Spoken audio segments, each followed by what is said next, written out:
أشهد أن لا إله إلا الله وحده لا شريك له وأشهد أن محمدا عبده ورسوله أما بعد فأعوذ بالله من الشيطان الرجيم بسم الله الرحمن الرحيم الحمد لله رب العالمين الرحمن الرحيم مالك يوم الدين إياك نعبد وإياك نستعين اهدنا الصراط المستقيم صراط الذين أنعمت عليهم غير المغضوب عليهم ولا الضالين.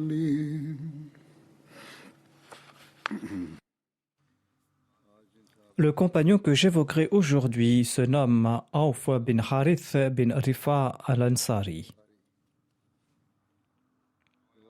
Selon les récits, il se nommerait aussi Auf bin Afra, Auf bin Harith,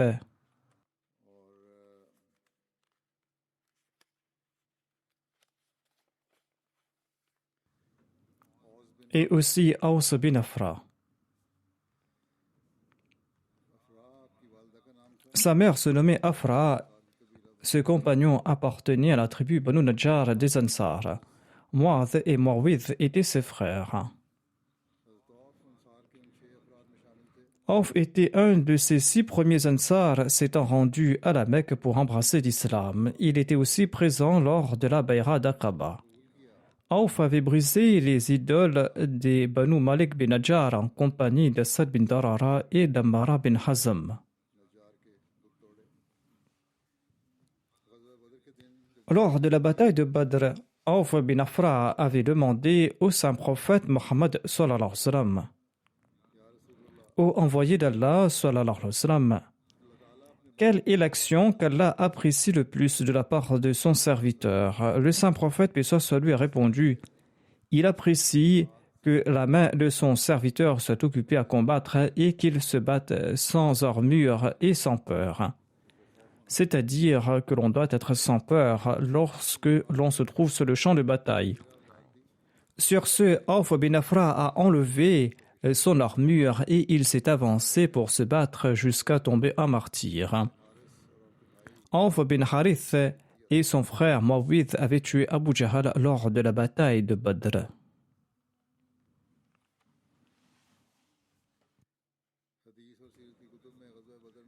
Auf bin Afra est mentionné dans les hadiths parmi les noms de ceux qui avaient tué Abu Jahl lors de la bataille de Badr. J'en avais fait mention dans le passé. Selon le Sunan d'Abi Daoud, ce compagnon se nommait Auf bin Harith. Il était connu par ces 2 noms.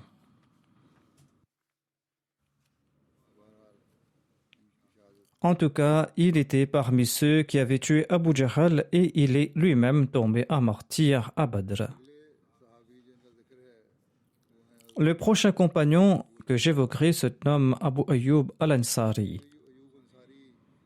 Son nom d'origine était Khalid et son père se nommait Zayd bin Kulayb. Il était davantage connu par son nom d'origine et son nom d'emprunt. Abu Ayyub al-Ansari appartenait à la branche Banu Najjar des Ansar. Abu Ayyub al-Ansari avait accompagné 70 Ansar lors de la Bayra d'Aqaba à la Mecque. Sa mère se nommait Hind bint Saïd. Selon un autre récit, elle se nommerait Zahra bint Saad. L'épouse d'Abu Ayyub al-Ansari se nommait Hassan bint Zayd. De leur union est né un fils nommé Abdurrahman. le saint prophète Mohammed lui avait établi un lien de fraternité entre Abu Ayyub al-Ansari et Moussa bin Umair. Quand le saint prophète lui est venu à Médine, eh bien, il avait logé chez Abu Ayyub al-Ansari jusqu'à la construction de ses maisons et de sa mosquée. Dans son ouvrage Sirat Khatam an-Nabiyyin, Hazrat Mirza Bashir Ahmad Sahib a évoqué le sujet de l'arrivée du saint prophète Mohammed lui à Médine. Il déclare que lorsque le saint prophète lui est arrivé dans les quartiers des Banu Najjar, la question s'est posée de nouveau à savoir chez qui il allait résider. Chaque individu de la tribu souhaitait que le saint prophète lui réside chez lui. Dans la ferveur de leur amour, certains prenaient les rênes du chameau du saint prophète. Mais le saint prophète, paix soit lui, disait « Laissez ma chamelle, elle marche sous le commandement de Dieu. » Et le saint prophète lui-même avait laissé les rênes de l'animal. La chamelle s'avança gracieusement et s'assit lorsqu'elle a atteint l'endroit où plus tard la mosquée Nabawi et les quartiers d'habitation du saint prophète, paix soit lui, seront construits. Ce terrain appartenait à 2 jeunes de Médine et ce terrain n'était pas cultivé. Mais la chamelle s'est levée et a commencé à avancer, mais par la suite elle est retournée sur le même lieu. Et c'est ainsi, le saint prophète a déclaré « Il semble que la volonté d'Allah désire que ce soit notre lieu de résidence. » Par la suite, le saint prophète, paix soit sur lui, a supplié Dieu, il est descendu de sa chamelle et il a demandé quelle est la maison la plus proche d'ici de parmi les musulmans.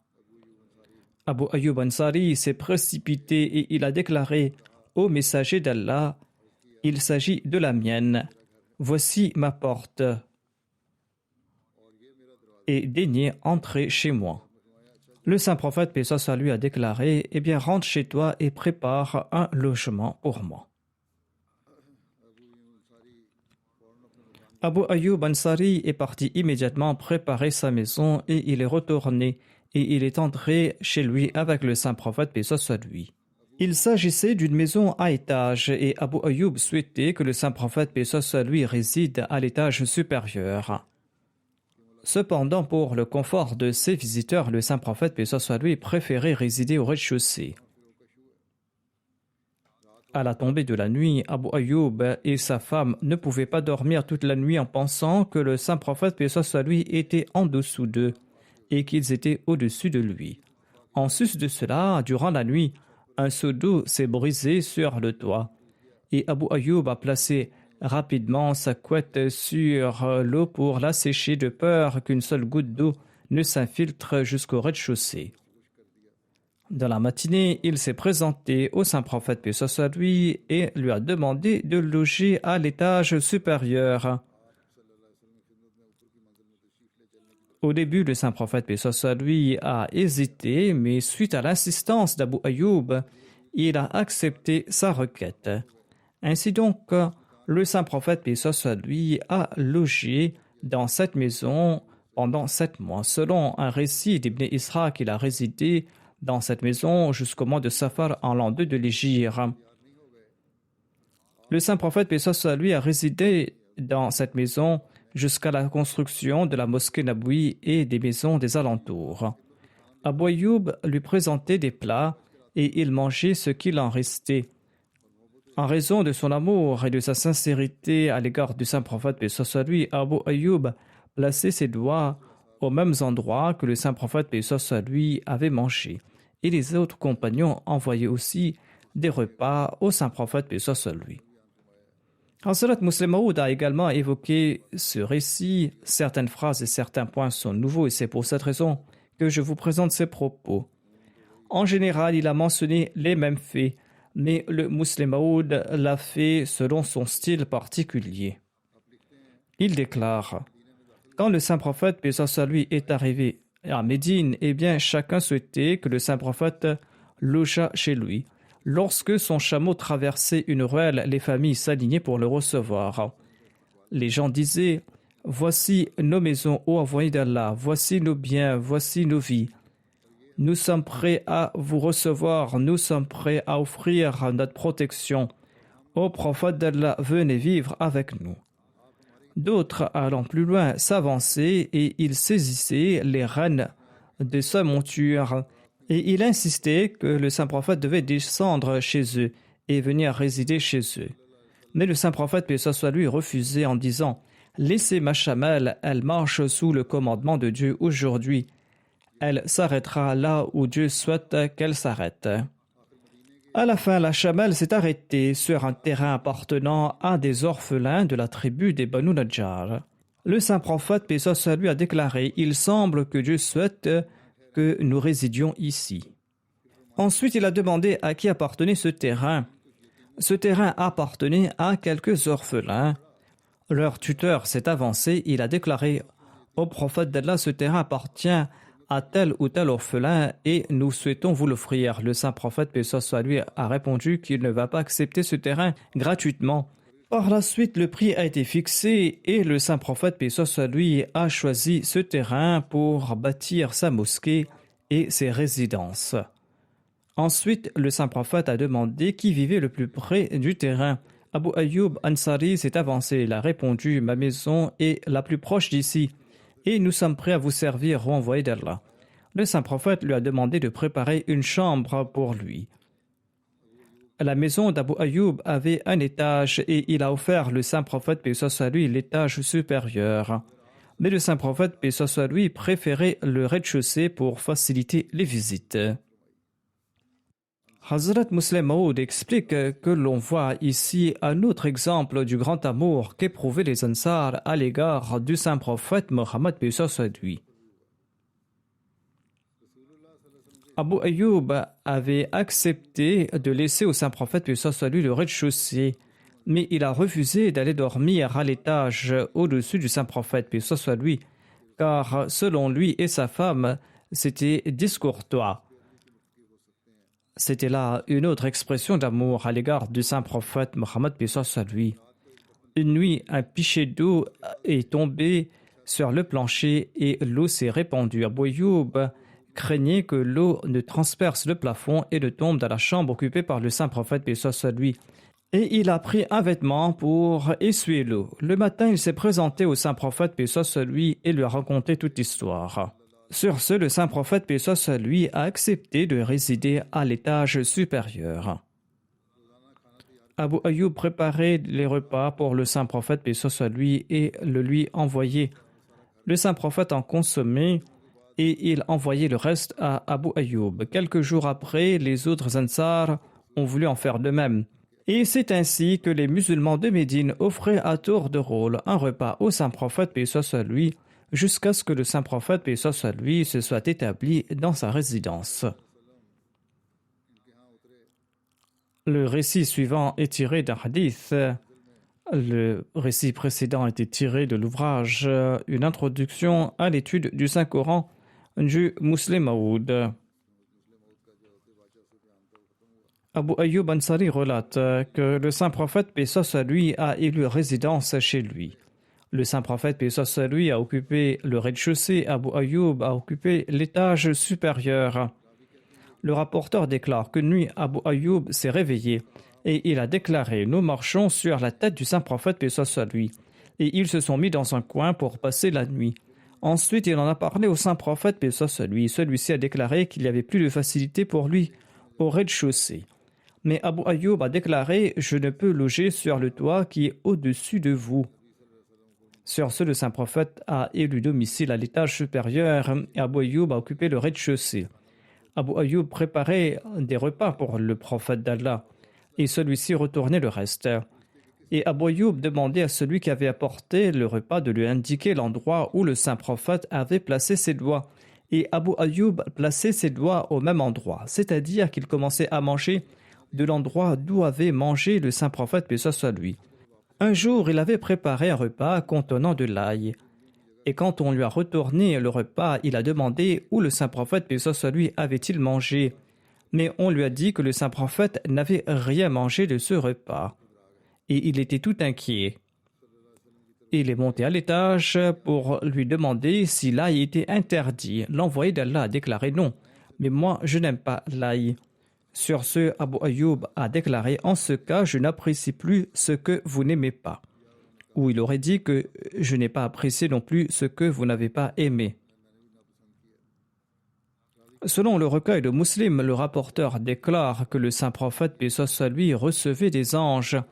Et c'est pour cette raison que l'envoyé d'Allah n'aimait pas les aliments exhalant une forte odeur. Mais en tout cas, l'ail n'est pas interdit. Selon le recueil de Muslim, Abu Ayyub Ansari relate: lorsqu'on présentait le repas au saint prophète, paix soit lui, il en consommait et il m'envoyait le reste. Un jour, il m'avait envoyé le repas sans rien consommer, car ce repas contenait de l'ail. Je lui ai demandé si l'ail était interdit à la consommation. Le saint prophète, paix soit lui, a répondu non, mais je n'aime pas l'odeur de l'ail. Abu Ayyub a déclaré: en ce cas, je n'apprécie pas non plus ce que vous n'aimez pas. Cet incident est relaté dans un autre récit tiré du recueil de Musnad Ahmad bin Hanbal. Abu Ayyub Ansari relate: l'envoyé d'Allah a logé chez nous au rez-de-chaussée de notre maison. J'étais à l'étage supérieur. Une fois, de l'eau s'est répandue à l'étage. Ma femme et moi, nous avons tenté de l'essuyer avec un drap de peur que l'eau ne s'infiltre dans le parquet pour tomber sur le saint prophète, paix soit lui. Tout inquiet, je me suis présenté au saint prophète, paix soit lui, et je lui ai dit: il n'est pas approprié pour nous de loger au-dessus de vous. Veuillez prendre place à l'étage supérieur. Sur les directives de l'envoyé d'Allah, j'ai apporté ces effets à l'étage supérieur, dit Abu Ayyub. D'ailleurs, il n'avait pas grand-chose comme effet. Ensuite, je lui ai dit: ô envoyé d'Allah, quand vous me renvoyez le repas, je place mes doigts là où je vois les traces de vos doigts. Mais je n'ai pas vu les traces de vos doigts dans le repas d'aujourd'hui. L'envoyé d'Allah sallallahu alayhi wa sallam a répondu: c'est vrai, en fait, le repas d'aujourd'hui contenait de l'oignon. Ce récit évoque ici de l'oignon à la place de l'ail. Et le saint prophète a déclaré que je n'ai pas voulu en consommer en raison de l'ange qui me rend visite, mais vous pouvez en consommer. Abu Ayyub Ansari avait participé aux batailles de Badr, d'Uhud et aux autres ghazwat en compagnie du saint prophète Mohammed paix soit lui. Abu Ayyub relate: le jour de la bataille de Badr, nous nous sommes mis en rang et certains des nôtres avaient dépassé les rangs. L'envoyé d'Allah a déclaré en les voyant: avec moi, c'est-à-dire restez derrière moi et ne me dépassez pas. On trouve aussi mention de la nuit de noces de Safiya. J'en avais fait mention brièvement dans le passé, mais j'en fais mention de nouveau ici. Lors de la nuit de noces du saint prophète Mohammed paix soit lui et de Safiya, Abu Ayyub Ansari montait la garde, l'épée au clair à l'extérieur de la tente de l'envoyé d'Allah, et il en faisait le tour. Le lendemain matin, le saint prophète paix soit lui a vu Abu Ayyub Ansari à l'extérieur de la tente, et il lui a demandé la raison de sa présence. Abu Ayyub a répondu: ô envoyé d'Allah, je m'inquiétais de votre personne à cause de cette femme. Son père, son mari et les membres de sa tribu ont été tués. Et elle vient à peine de répudier le kufr, l'incroyance. C'est pour cette raison que j'ai assuré votre sécurité durant toute la nuit. Le saint prophète a prié en ces termes en faveur d'Abu Ayyub al-Ansari. Ô Allah, protège à tout jamais Abu Ayyub, tout comme il a assuré ma protection durant la nuit tout entière. L'imam Suhaili relate que, en raison de cette prière du saint prophète Mohammed paix soit lui, Allah a protégé Abu Ayyub Ansari, tant et si bien que les Romains assuraient la sécurité de sa tombe et ils imploraient Dieu de leur envoyer la pluie par son entremise. Et sur ce, Dieu leur envoyait la pluie. Mahmoud déclare qu'il avait entendu le récit suivant d'Itban bin Malik, qui était de ceux qui avaient participé à la bataille de Badr en compagnie du saint prophète Mohammed paix soit lui. Itban bin Malik relatait: j'officiais comme imam dans ma tribu des Banu Salim, il y avait un ruisseau entre ma maison et les membres de ma tribu.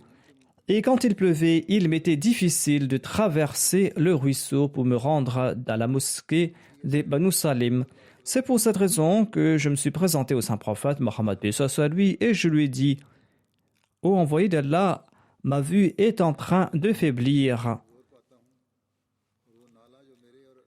Et le ruisseau qui se trouve entre moi et ma tribu s'inonde lorsqu'il pleut. Et il m'est difficile de traverser ce ruisseau. Je souhaite que vous veniez chez moi et que vous priez dans un coin de ma maison, afin que je consacre ce lieu uniquement à la Salat. Le saint prophète, paix soit lui, a déclaré: Je viendrai chez toi certainement. Le lendemain matin, l'envoyé d'Allah et Abu Bakr sont venus chez moi. Le saint prophète, paix soit lui, a demandé la permission d'entrer. Je lui ai permis d'entrer et il ne s'est pas assis et il m'a demandé: Où souhaites-tu que j'accomplisse la Salat? Itban bin Malik a indiqué l'endroit qu'il avait choisi à cet effet. Et le saint prophète Mohammed paix soit lui s'est mis debout et il a récité Allahu Akbar. Itban déclare que nous avons formé les rangs derrière le saint prophète Mohammed paix soit lui. Il a accompli 2 rakats de prière. Ensuite, il a fait ses salutations et nous en avons fait de même. J'ai retenu le saint prophète Mohammed paix soit lui pour lui offrir du khazira. Le khazira qui est un plat composé de viande et de blé. C'était un repas que nous avions préparé tout spécialement pour lui. Les musulmans du quartier ont entendu que l'envoyé d'Allah était chez moi et certains d'entre eux sont venus à grands pas chez moi, tant et si bien qu'il y avait plein de monde chez moi. L'un d'entre eux a demandé: Où se trouve Malik? Je ne le vois pas. Un autre a répliqué: C'est un hypocrite. On a demandé à propos d'un autre compagnon et on a dit qu'il n'était pas présent. Et un autre a répliqué qu'il est un hypocrite, il n'aime pas Allah et son prophète, c'est pour cette raison qu'il n'est pas venu. Le saint prophète, paix soit lui, a déclaré: Ne dites pas cela, n'êtes-vous pas témoin qu'il a affirmé qu'il n'y a pas d'autre Dieu à part Allah? Par sa déclaration, il ne cherche que le plaisir d'Allah. L'accusateur a répondu: Allah et son prophète savent le mieux, mais nous voyons qu'il ne se soucie que des hypocrites et qu'il ne souhaite que leur bien.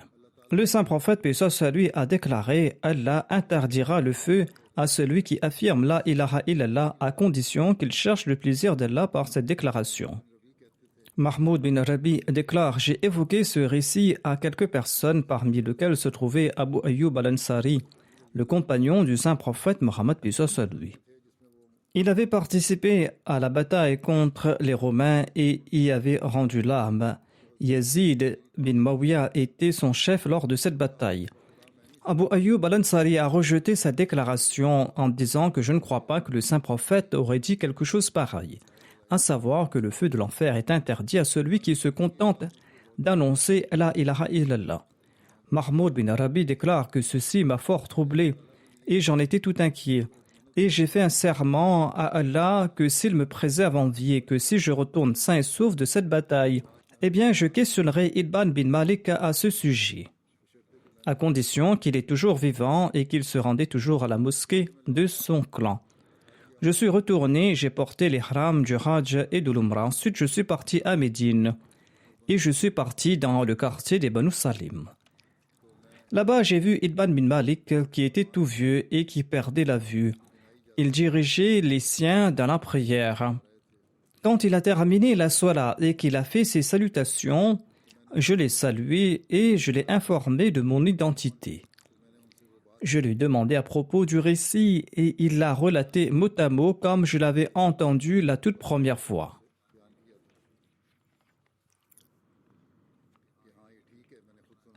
Il m'a dit: J'ai entendu le saint prophète paix soit sur lui affirmer que le feu est interdit à celui qui récite la ilaha illallah. Mais Abu Ayyub n'acceptait pas ce point de vue. Hazrat Mirza Bashir Ahmad Sahib a commenté à ce propos et il a cité ce hadith: Man qala la ilaha illallah yabtaghi bidhalika wajhillah.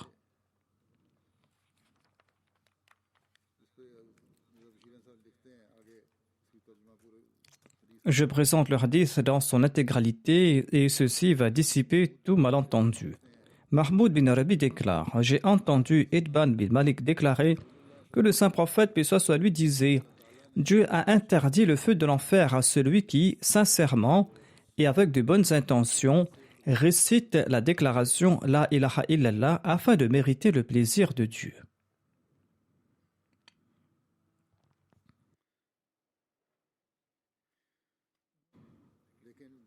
Mahmoud bin Arabi ajoute: mais quand j'ai cité ce récit dans une congrégation dans laquelle se trouvait Abu Ayyub al-Ansari, le compagnon du saint prophète, il a rejeté ce récit en disant: par Allah, je ne crois pas que le saint prophète, paix soit lui, ait pu énoncer pareil propos. En se basant sur son propre opinion, Abu Ayyub al-Ansari a rejeté un hadith dont la chaîne de narrateurs était authentique selon les principes de la narration.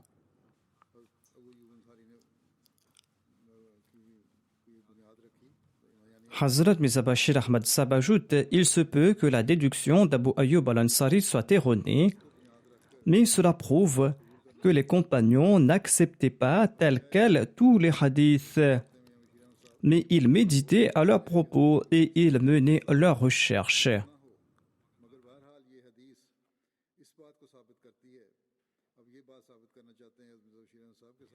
Ce hadith prouve que les compagnons n'acceptaient pas tels quels tous les propos attribués au saint prophète Mohammed paix soit lui.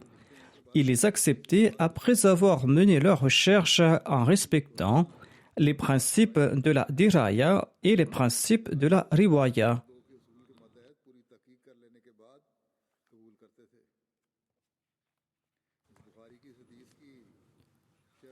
Sayyid Waliullah Shah Sahib a commenté sur ce hadith d'Al-Bukhari en ces termes. Abu Ayyub Ansari a rejeté ce récit de Mahmoud bin Rabi. Certains pensent que son rejet découlait du fait que se contenter de réciter la ilaha illallah uniquement ne protège pas du feu de l'enfer tant que sa déclaration n'est pas accompagnée des bonnes œuvres. Ceci est une croyance avérée de l'islam. Mais Shah Waliullah Sahib ajoute que la clause en recherchant le plaisir d'Allah décrit davantage ce type de tawhid qu'on a énoncé. C'est-à-dire que le feu de l'enfer sera interdit à celui qui récite la ilaha illallah pour mériter le plaisir de Dieu. Par la suite, Mahmoud bin Rabi a mené de nouveau une enquête craignant qu'il n'avait pas saisi certains points de ce hadith. Et son enquête a révélé que ses propos du récit étaient exacts. Ensuite, Shah Waliullah Sahib ajoute: il ne sied pas de commenter en public sur la foi ou sur l'hypocrisie d'un tel. Dire qu'un tel est un hypocrite ou que sa foi est faible est un acte condamnable, car le saint prophète Mohammed paix soit lui n'a pas apprécié le fait de critiquer Ibn Dusham en public, car pareille critique favorise les troubles au lieu de la réforme.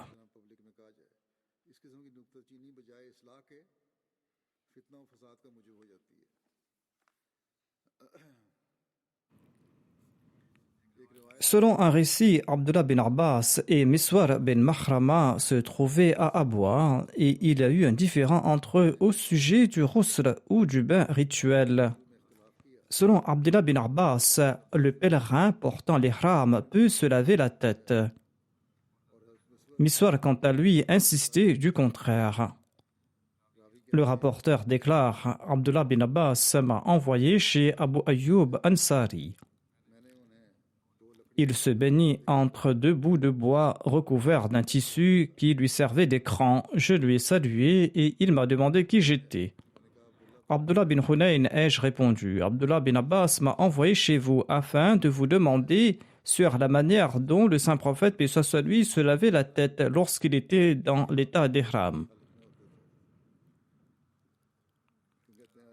Abu Ayyub a baissé le tissu qui lui servait d'écran de ses mains et je pouvais voir sa tête. Ensuite, il a dit à celui qui lui fournissait de l'eau de placer de l'eau sur sa tête.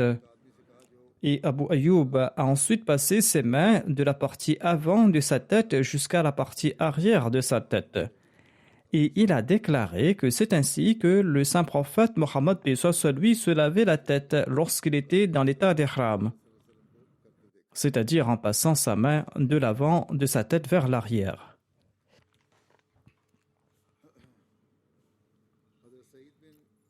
Saïd bin Musayyib relate ceci. Une fois, Abu Ayyub a vu une brindille dans la barbe du saint prophète Mohammed lui. Et il a enlevé cette brindille et il a montré au saint prophète Mohammed lui. Sur ce, le saint prophète lui a déclaré: Oh Allah, éloigne d'Abu Ayyub la chose qu'il n'aime pas. Selon un autre récit, le saint prophète lui aurait déclaré: Oh Abu Ayyub, je prie que tu ne souffres jamais. Abu Ayyub était à l'avant de l'armée d'Ali lors des batailles d'Al-Jamal, de Siffin et de Naharwan. Ali avait une grande confiance en Abu Ayyub al-Ansari, comme le démontre ce qui suit. Quand Ali a choisi Koufa comme sa capitale, eh bien, il a élu domicile à Koufa et il a nommé Abu Ayyub le gouverneur de Médine. Et il a occupé ce poste jusqu'en l'an 40 de l'Hégire, jusqu'à ce que l'armée syrienne de l'émir Muawiyah n'attaque Médine sous la direction de Yusra bin Abu Arta. Sur ce, Abu Ayyub a quitté Médine pour se rendre à Koufa auprès d'Ali. Après le décès du saint prophète Mohammed lui, les compagnons recevaient une allocation mensuelle de la part du califat. L'allocation d'Abu Ayyub était de 4000 dans un premier temps et au cours de son califat, Ali l'a augmenté à 20 000. 8 esclaves étaient assignés à récolter ces terres dans un premier temps et Ali l'a augmenté jusqu'à 40. Habib bin Abu Thabit a relaté que Abu Ayyub s'est rendu chez l'amir Muawiyah et il s'est plaint de ses dettes. Et il n'a pas vu chez l'amir Muawiyah les qualités qui lui plaisaient, mais celles qui lui déplaisaient. Sur ce, Abu Ayyub al-Ansari a déclaré que le saint prophète Mohammed lui leur avait dit ceci.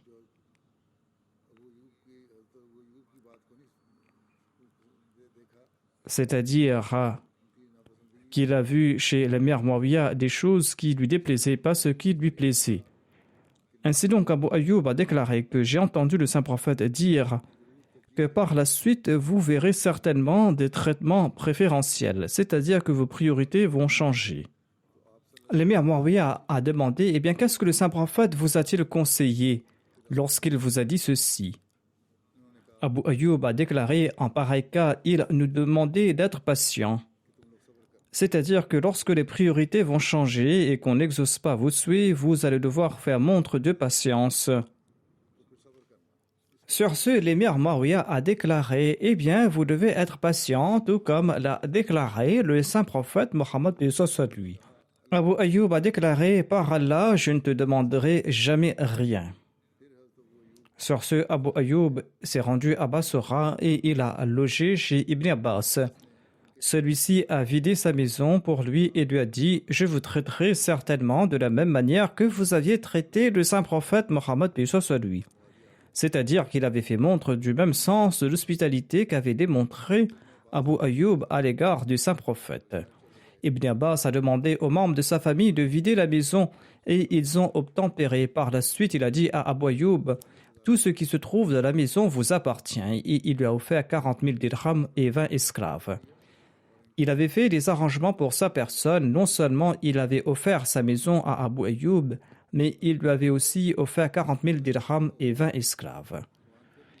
Hazrat Muslim Maud a commenté sur le verset suivant wa anfiqu fi sabilillahi wa la tulqu bi aydikum ila tahluka wa ahsinu inna Allaha yuhibbul muhsinin.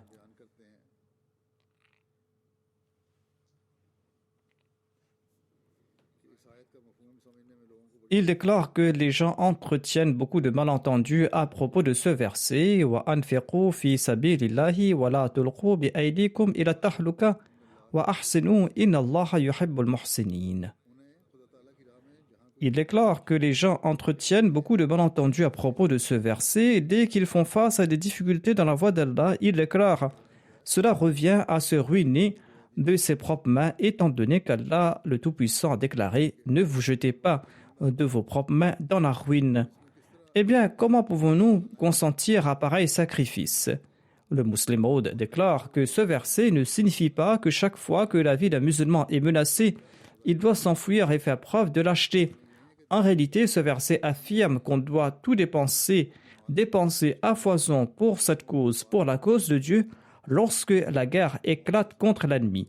Ne pas dépenser sa richesse en pareil cas revient à se ruiner de ses propres mains. Selon un récit, Abu Ayyub al-Ansari a dit quand il était parti à la conquête de Constantinople, ce verset est révélé à notre sujet des Ansar. Il a déclaré: naguère nous dépensions dans la voie d'Allah, mais par la suite, lorsqu'Allah a établi sa religion et l'a honorée en accordant la victoire aux musulmans, eh bien nous nous sommes dit, il serait préférable que nous sauvegardions une partie de nos richesses et que nous l'amassions.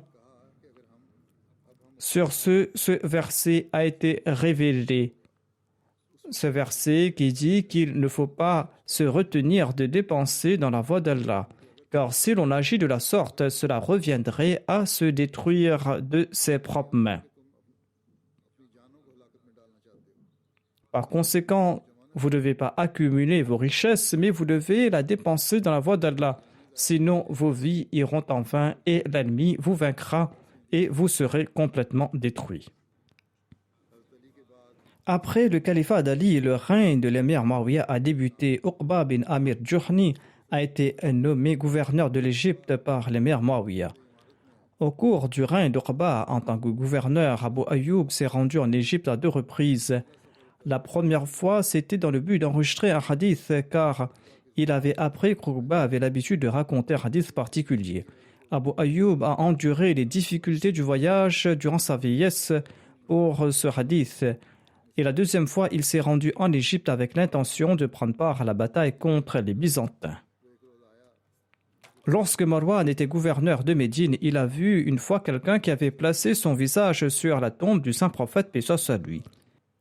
Sur ce, Marwan lui a dit: « Savez-vous ce que vous faites? Se prosterner devant cette tombe équivaut au shirk. » Quand Marwan s'est rapproché, il a constaté qu'il s'agissait d'Abu Ayyub al-Ansari, qui lui a répondu: « Je suis venu visiter le saint prophète Mohammed, paix soit sur lui, je ne suis pas venu visiter ses pierres. » Abu Abdurrahman Hubli raconte ceci.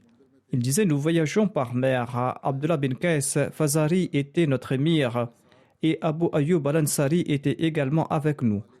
Quand Abu Ayyub est passé devant l'individu qui était responsable de la distribution du butin. Pour clarifier l'incident mentionné, il voulait dire par là qu'il s'était prosterné par amour pour le saint prophète Mohammed, paix soit sur lui, qu'il ne s'était pas prosterné devant des pierres. Et il ne commettait aucun shirk ici, c'était plutôt l'expression de son amour. Et en ce faisant, il croyait en l'unicité de Dieu. Abu Abdurrahman Hubli raconte qu'il voyageait en mer. Abdullah bin Qais Fazari était leur émir et Abu Ayyub al-Ansari était également avec eux. Quand Abu Ayyub al-Ansari a passé devant celui qui distribuait les butins et qui surveillait les prisonniers, il a remarqué une femme qui pleurait. Il a demandé la raison de ses lamentations et on l'a informé que la femme et son fils ont été séparés. Le narrateur déclare qu'Abu Ayyub a pris la main de l'enfant et l'a placée dans la main de sa mère. Par la suite, l'individu responsable de la distribution du butin s'est rendu chez Abdullah bin Qais et l'a informé de ce qui s'était passé.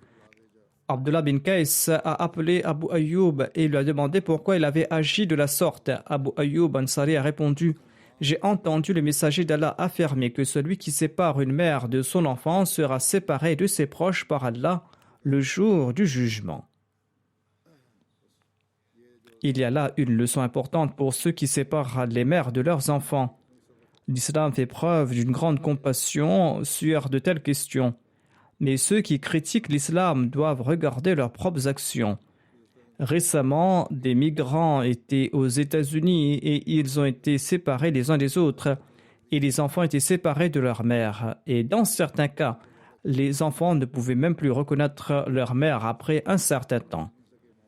Quoi qu'il en soit, l'islam affirme qu'un enfant ne doit pas être séparé de sa mère et qu'on ne doit pas les faire souffrir de cette manière.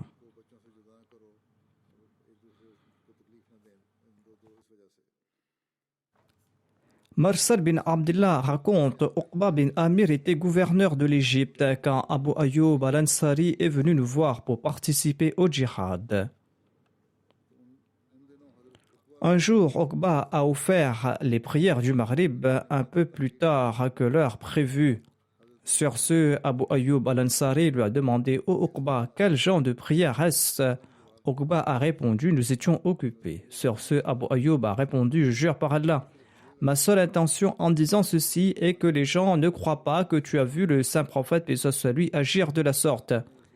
N'as-tu pas entendu l'envoyé d'Allah dire ma Oumma sera établie sur la vertu? Ou peut-être qu'il avait dit que ma Oumma sera établie sur la fitra, sur la nature pieuse, tant qu'elle n'offrira pas la prière de Maghrib si tardivement que les étoiles commencent à briller. C'est-à-dire qu'on doit accomplir la prière de Maghrib durant la première partie de son temps imparti. Abu Wasil raconte, Abu Ayyub Ansari m'a rencontré, je lui ai serré la main et il a remarqué que mes ongles étaient très longues. Et il a déclaré que le saint prophète, paix soit lui, avait dit, parmi vous, il y a ceux qui posent des questions sur les choses célestes, pourtant leurs ongles sont longues comme les griffes des oiseaux, et il y a de la saleté dans leurs ongles. En d'autres termes, ils posaient des questions d'ordre savant, pourtant leurs ongles étaient longues et remplis de saleté. Et c'est pour cette raison qu'il a recommandé de se couper les ongles.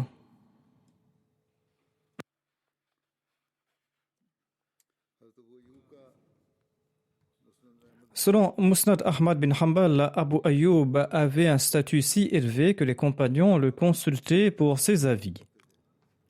Ibn Abbas, Ibn Omar, Bara bin Azib, Anas bin Malik, Abu Umama, Zayd bin Khalid Juhni, Miqdam bin Madi, Karib, Jabin bin Thamra, Abdullah bin Yazid Khatmi et d'autres compagnons qui avaient reçu une formation directe du saint prophète, paix soit lui, profitaient du savoir d'Abu Ayyub.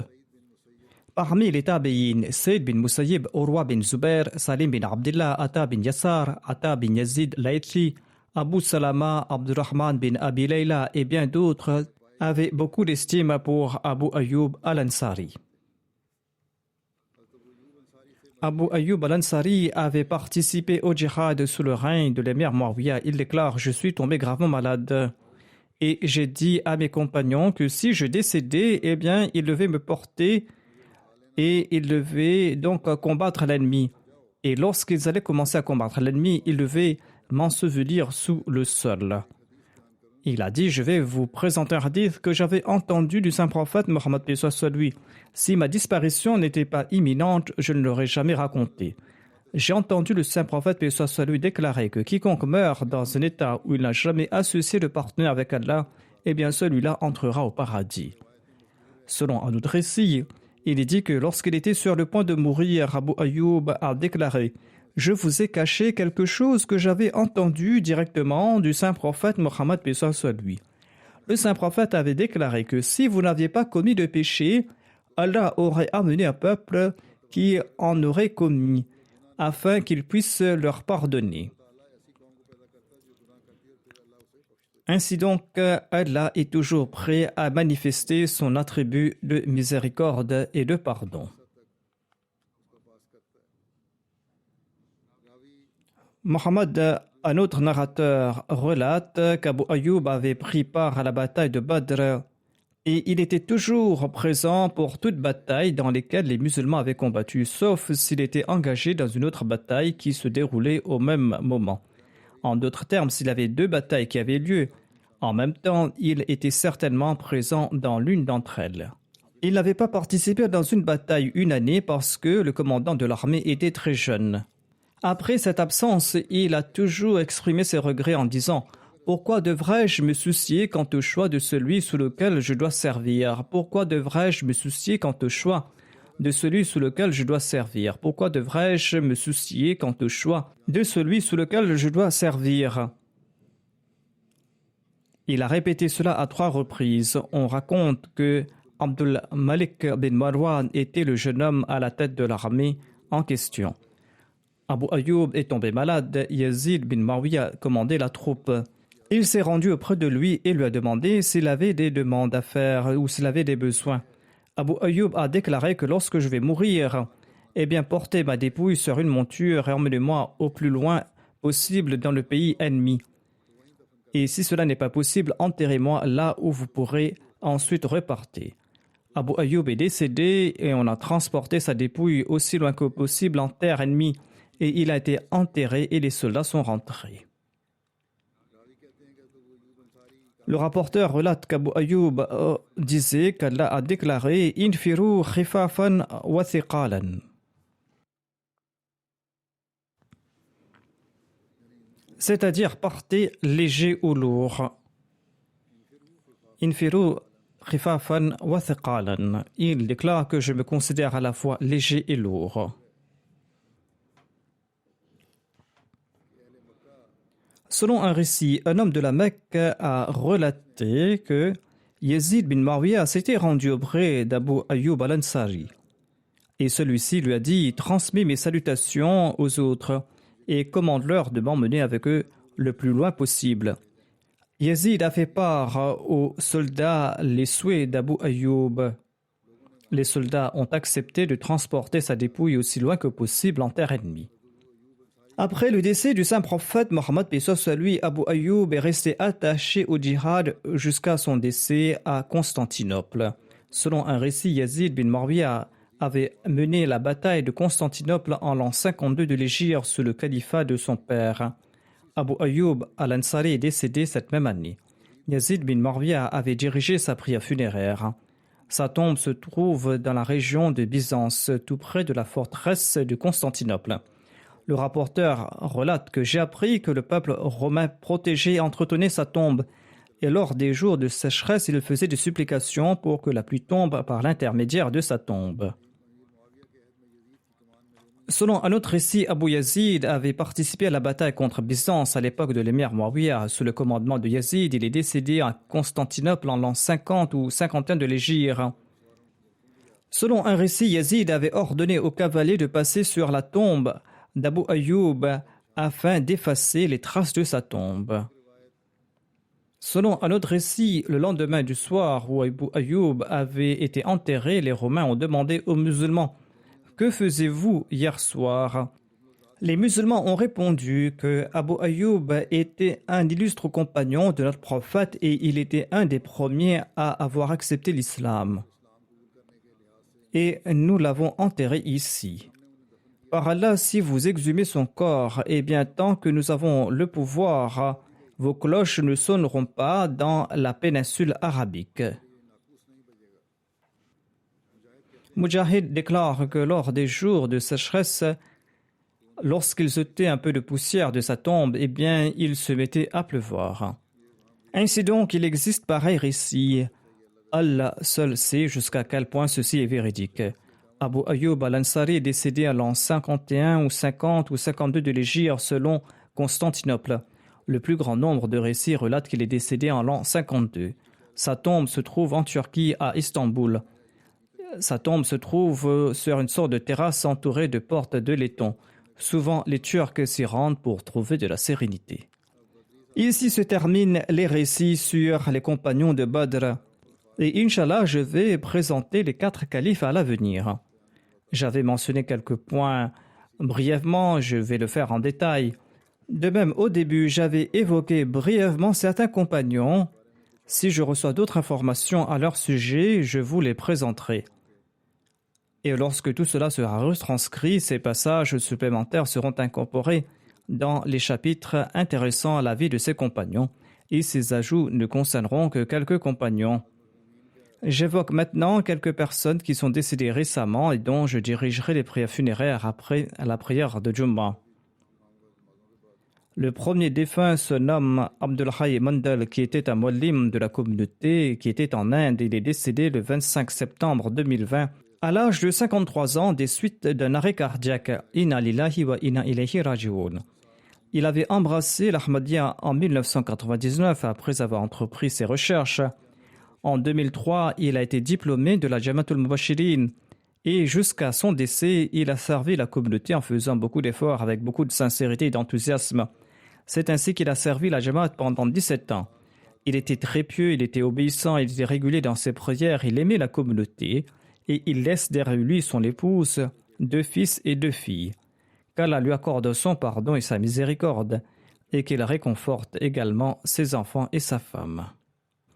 Ensuite, je vais diriger la prière funéraire de Mokaram Sirajul Islam, qui était muallim de la communauté Ahmadiyya de la région de Moshadabad du Bengale. Il est décédé le 14 octobre dernier à l'âge de 60 ans. Inna lillahi wa inna ilayhi raji'un. Il avait suivi une formation de muallimin de 6 mois à la Jamatul Mubashirin de Qadian en 2002 et jusqu'en 2020, il a servi en tant que muallim à temps partiel. Il a servi la communauté pendant 18 ans. Le défunt était une personne très sincère, pieuse, obéissante. Il était régulier dans ses prières et ses jeûnes. Il aimait la communauté. Il était un travailleur infatigable. Il laisse derrière lui sa femme et ses 3 filles. 2 de ses filles aînées sont mariées. La 3e est encore en train de faire ses études. Qu'Allah accorde son pardon et sa miséricorde au défunt.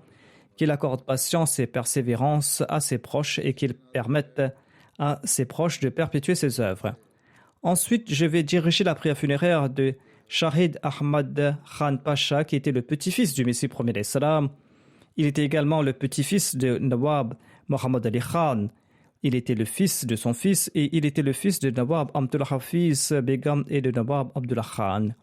Il est décédé le 26 octobre dernier à l'âge de 85 ans. Il était hospitalisé et il est décédé. Inna lillahi wa inna ilayhi raji'un. Par la grâce d'Allah, il était moussi. Shahid Ahmad Khan Pasha, le défunt, s'était marié 2 fois. Sa première épouse était Amtou Shakur, qui était la fille du 3e calife. Il avait épousé en 1962 et c'était Maulana Jalaluddin Shams qui avait fait l'annonce du mariage en raison du fait que le Muslim Maud était souffrant. Il a eu 5 enfants de ce premier mariage, 2 fils et 3 filles. Ensuite, le défunt s'était marié une 2e fois en 1977 avec Samina Seida, la fille de Feu Seyed. Ils ont eu un fils de ce mariage. Ce fils réside aux États-Unis. Le défunt n'était pas au service de la Jamaat, mais il avait accompagné le 3e calife lors de ses voyages à l'étranger. Et là-bas, il a pu servir le 3e calife. Selon son épouse, une des grandes qualités du défunt était sa compassion à l'égard des pauvres. Il subvenait à leurs besoins et il avait même bâti une maison pour des personnes de revenus modestes. Et il les aidait régulièrement. Qu'Allah accorde son pardon au défunt et qu'il lui fasse miséricorde et qu'il fasse que ses enfants soient toujours attachés à la Jamaat et au califat.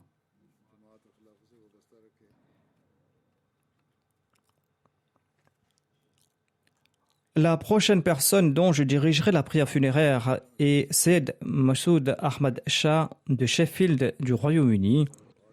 Il est décédé le 8 septembre dernier des suites d'une crise cardiaque. Inna lillahi wa inna ilayhi raji'un. Le premier Ahmadi de sa famille était son père Sayyid Nazim Hussain qui avait fait la bayra sur les mains du Messie premier salam. À l'âge de 20 ans, en 1902, il s'était rendu directement à Qadian. Le défunt Sayyid Massoud Ahmad Shah est arrivé au Royaume-Uni en 1962 et il s'est installé définitivement à Sheffield. Lorsque la Jamaat a été établie à Sheffield, sa résidence était le premier centre de prière. Et il a servi comme le président de la Jamaat jusqu'en 1970. De 1997 jusqu'à son dernier souffle, il a servi comme secrétaire d'Eafat. Le défunt était jovial, il avait un grand sens de l'hospitalité, il était gentil et il aimait servir la communauté, il aidait les pauvres, il était très pieux. Il avait une grande relation d'amour avec le califat. Sa fille, la docteure Aïcha, déclare que notre père a toujours tenté de nous attacher à la communauté, en particulier au califat, et il nous enjoignait de rencontrer le calife tous les 6 mois.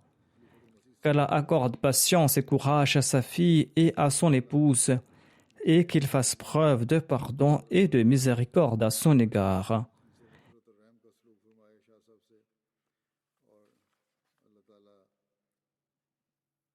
Et qu'Allah le Très-Haut permette à ses enfants, à sa fille et à son épouse de perpétuer ses bonnes œuvres.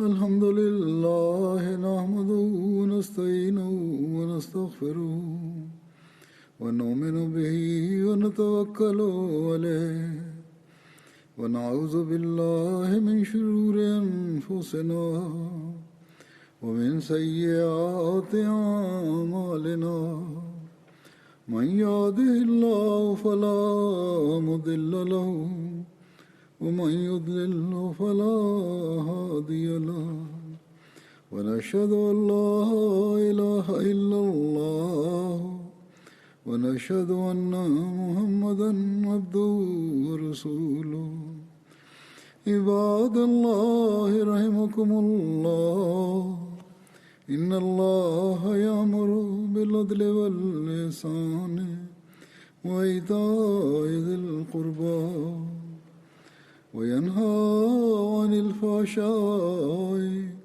والمنكر والبغي يعظكم لعلكم تذكرون اذكروا الله يذكركم وادعوه يستجب لكم ولذكر الله أكبر